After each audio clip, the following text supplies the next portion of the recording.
The mob war that has been hinted at since episode 1 officially begins in Under New Management of Tulsa King Season 2, Episode 8. These are the major events and even more significant disputes that Paramount Plus viewers have been anticipating. These are also some plot themes that the show may struggle to decide how to handle if it returns for Season 3. However, this episode is everything that has been simmering beneath the surface on its own merits. As the title implies, Under New Management depicts the show's power structure devolving into a musical chairs game. Hey everyone, hope you're having a good day. Before going to the main topic, I want to say like this video and subscribe to the channel. Dwight Manfredi is targeted by Kansas City, while Chicky Invernizzi in New York finally receives what has been due to him. Additionally, desperate people take some extremely desperate actions that are likely to result in the deaths of 2 characters. However, with only 2 episodes remaining in the season, it is impossible to argue that the drama hasn't increased on this show. Under New Management is when the 2 sides formally declare war on one another, even though there have been exchanges between Dwight's crew and Bill Bevilacqua's Kansas City mobsters throughout Season 2, such as the attempted murder of Dwight that left a dead guy on Bill's driveway. It's also intriguing to observe the many stances that each side adopts. While the Kansas City people are shouting about how they should have done this a while ago, Dwight is quite systematic in telling his staff to shut down the higher plane and stay low. However, that really draws attention to how different the 2 groups are. Dwight is aware that his side is to blame because Tyson Mitchell went rogue at the conclusion of Season 2, Episode 7, Life Support. Episode 8 begins with Dwight and the rest of the group lecturing Tyson about all the ways his actions were inappropriate. The fact that every character, not just Dwight and Tyson, is featured in that sequence is fantastic because, as Dwight notes, what Tyson did has an impact on everyone. Furthermore, Mitch Keller had good reason to be upset after giving Tyson the crucial lesson that preceded his disastrous shooting attempt. The way Dwight and crew respond in Tulsa King demonstrates the mob as family rhetoric that is employed in this and other gangster dramas. However, Tyson still doesn't appear to fully comprehend the repercussions of his behavior. The Kansas City squad, on the other hand, is incensed since one of its members is currently in the hospital after being shot twice in the shoulder. Naturally, they will be more aggressive. That also comes from the top, though, as Bill keeps proving that he is far less patient than Dwight. After being squeezed throughout the season, whether it's by Dwight or by New York, he simply wants to get his. However, the moment where Cal Thresher asks Bill for assistance with Jackie Ming, disclosing that Ming ordered the car bomb meant for Dwight, is Frank Grillo's best of the season thus far. Grillo does a great job of expressing both his anger and his exasperation when Bill discovers that all of this back and forth has been for something he wasn't even involved in. Starting a war is one thing, but when it is caused by the conduct of 2 individuals who left on their own initiative, it is quite another. The issue is no longer genuinely under anyone's control. An early moment between Dwight and his daughter Tina Manfredi is the most memorable scene in Tulsa King Season 2, Episode 8, and it has nothing to do with the mob. Dwight gets down with Tina after seeing how bad things have gotten and urges her to bring her kids back to New York. There are 2 reasons why this scenario is significant. First of all, it makes sense because Dwight would be acting inconsistently if he didn't care about his family if the threat was that serious. Additionally, Tina's departure for New York guarantees that the authors will avoid the cliché of using her and/or her sons as pawns for a subsequent rescue by Dwight and company. The scene's message about the Manfredi family, however, is more significant. Terrence Winter, head writer of Tulsa King, told CBR that the show's focus on family is what sets it apart from other mob storylines, and this scene is among the best examples of that. Violence is on the verge of Dwight's doorway, and he is making the only decision he can. A throwaway scene later indicates that the Kansas City guys have started watching his house. However, Tina is entirely correct when she notes how abrupt this transition is. She recently relocated to Tulsa, and it's difficult to uproot her entire family once more. Not to mention the psychological harm. Tina is currently experiencing the fallout from Tulsa King's decision to relocate her to Oklahoma. However, if the program returns for Season 3, as it appears to be on track to do, this is one of the story themes that it will find difficult to handle. Is this the final time viewers will see Tina, or will she return to Tulsa in some way? The authors have recognized how difficult it is for her to return by recognizing how difficult it is for her to depart. It would seem unrealistic to have her raise the stakes for what would be the third time. Even if, or when this particular mob war is handled, there will always be the possibility of another issue down the road. The show must respect Tina's statement to Dwight that she cannot live this way. However, while Tatiana Zappardino and Sylvester Stallone both gave outstanding performances in that sequence, it is sad to not have Tina around. It's one of the best depictions of Dwight's humanity and fragility, and audiences can truly feel the range of emotions that he and Tina experience. Tina is crucial to maintaining that narrative on Dwight's side, just as Mark Mitchell is to Tulsa King as the gateway into Tyson's family. Where does that narrative originate if she leaves? Even though Joanne is still there, she hasn't made a significant contribution to the plot in Season 2, and Dwight's sister doesn't have the same emotional resonance as his daughter and grandchildren. A mob battle doesn't seem serious until the spectator witnesses the fallout, which occurs in the latter part of Season 2, Episode 8.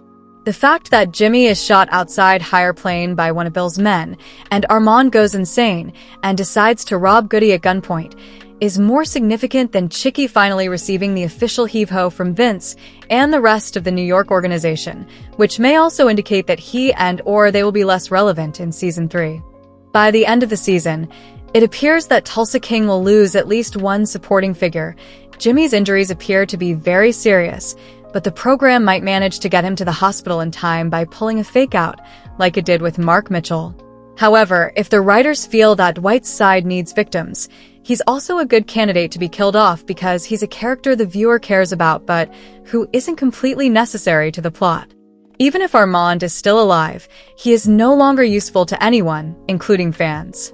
The entire Under-Noob, his desperate attempt to save himself, is the subject of management. After visiting Thresher and deciding to go to the FBI, he ends up robbing Dwight of his money. However, audiences are aware of the situation he found himself in, so it is difficult to feel sorry for him. After this, it's equally unlikely that Dwight will abandon Armand alive. He has no motive to be kind to him because he already treated him with disdain. However, the storylines of characters like Armand, Chicky, and even Thresher have essentially come to an end. It's intriguing that Thresher has ended up under Jackie Ming's control, particularly in light of Neil McDonough's casting. That aspect of the plot was spiced up by the notion of a fight between the two, but it turned out to be incredibly one-sided. Since Thresher is obviously intended to be a one-season antagonist, it would be intriguing to see him attempt to return towards the conclusion. However, it seems as though Under New management is ready to purge any people that aren't totally essential to Tulsa King's future. The episode reaches the chaotic moment that viewers desire while simultaneously moving forward, which is why it succeeds. Quapaw chair Wayna Supernaw was taken aback by a Tulsa King episode called Heroes and Villains. In Season 2 of the popular Paramount Plus television series, the Quapaw Nation chiefs were portrayed as crooks involved in cannabis and wind energy conspiracies. Supernaw read the screenplay and was outraged.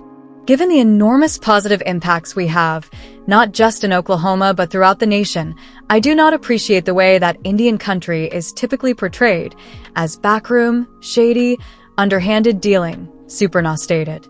The Quapaw Nation responded with a press release denouncing the episode, which in turn prompted several Tulsa King producers, including creator Taylor Sheridan, Studio 101, and Paramount, to voice their displeasure. Supernaw claimed that a remedy she was happy with was implemented as a result of their discussions. Our goal was to essentially remove any mention of Quapaw Nation, Supernaw stated. They didn't approach us to inquire. Furthermore, we wouldn't have permitted them to do so, even if they had. In Tulsa King, references to the Quapaw Nation have been replaced by a fictional tribe, the Kenike Nation, after talks between the creators of the show and the tribal nation in Oklahoma. Sheridan hasn't played a big part in Tulsa King Season 2.